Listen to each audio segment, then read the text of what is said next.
देखो यार, अभी आदि पुरुष की गंगा बह रही है तो लगे हाथों हम एक बार और इसमें डुबकी मार लेते हैं। व्यूज अच्छे आ रहे हैं, लेकिन अब अगर हम आपके 2-4 मिनट खर्च करेंगे ही तो कोशिश करेंगे कुछ नई जानकारी देने की, वरना फिर कमेंट्स में गालियां सुनना किसको अच्छा लगता है। बाकी डिसलाइक्स का बटन हट जाने के बाद दुनिया को पता ही नहीं चल पाता कि लोगों ने इस वीडियो को कितना हेट किया है। बस अपने डैशबोर्ड पर जाकर हम खुद ही 2 आंसू बहा लेते हैं। अरे मजाक था भाई, लेकिन सच था।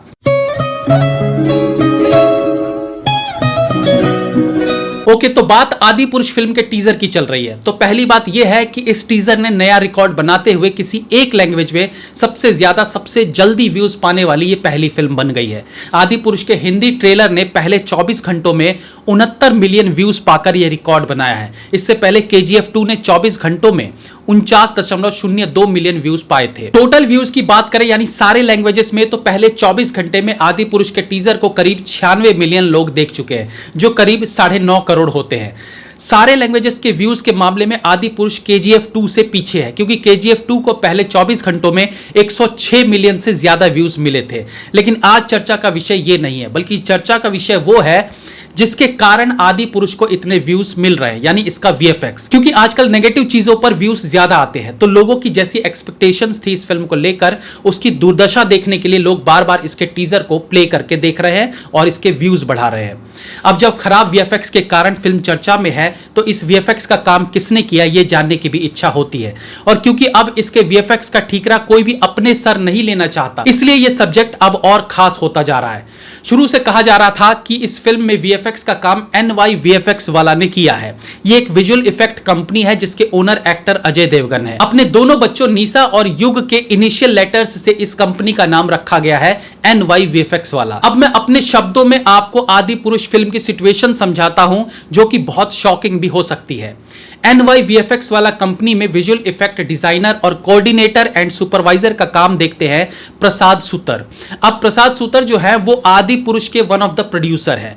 वो खुद एक विजुअल इफेक्ट के मास्टर हैं और आदि पुरुष में उनका पैसा भी लगा हुआ है।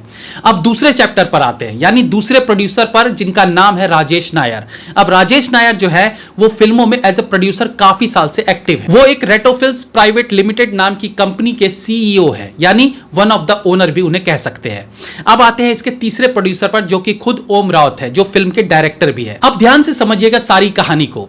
जब फिल्म आदि पुरुष बनने की शुरुआत हुई तो इसका VFX का काम अजय देवगन की कंपनी NY VFX वाला को दी गई, जिन्होंने इससे पहले ओम राउत की फिल्म तानाजी में भी VFX का काम किया था, जिसके लिए कंपनी को अवार्ड भी मिला था।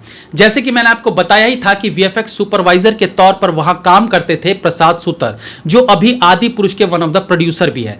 तो शुरू में तो यह काम अजय देवगन की कंपनी को मिला, लेकिन बाद में उनसे यह काम ले लिया गया, क्योंकि VFX का काम अब फिल्म के दूसरे प्रोड्यूसर राजेश नायर की company Retro Philips private limited को मिल गया था। अब Retro Philips private limited company के बाकी 2 ओनर्स के नाम है प्रसाद सुतर, जो अजय देवगन की कंपनी के VFX सुपरवाइजर होने के साथ साथ आदि पुरुष के प्रोड्यूसर भी हैं, और दूसरे पार्टनर है खुद ओम राउत। आपको बता दें कि Retro Philip private limited company ने इससे पहले किसी भी फिल्म के लिए VFX का काम नहीं किया था, क्योंकि यह खुली ही थी 2021 में।